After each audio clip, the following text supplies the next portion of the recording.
ಇದು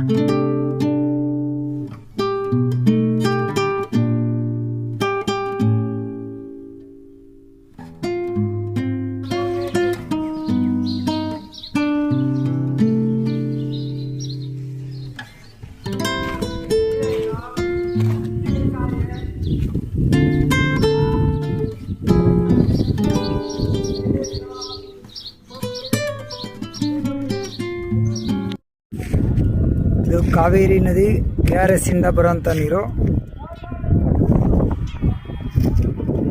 ಈ ಕಡೆ ಇರೋದು ಕಬಿನಿ ನದಿ, ಕಬಿನಿ ಜಲಾಶಯದಿಂದ ಬರೋದು.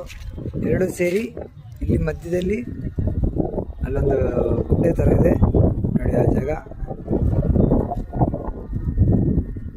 ಅಲ್ಲಿ ಸಂಗಮ ಆಗುವಂಥ ಜಾಗ ಅಂತ ಹೇಳ್ತಾರೆ.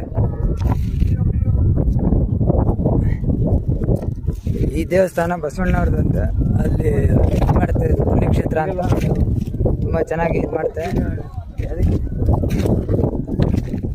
ಅಲ್ಲಿ 5 ವರ್ಷಕ್ಕೊಂದ್ಸರಿ ಕುಂಭಮೇಳ ನಡೆಯುತ್ತೆ ಇಲ್ಲೂ ಅಂತ ಅಂದ್ಬಿಟ್ಟು ಅಂತ. ಇಲ್ಲಿ ಸ್ನಾನಘಟ್ಟ ಎಲ್ಲ ತುಂಬ ಚೆನ್ನಾಗಿ ಮಾಡಿದ್ದಾರೆ.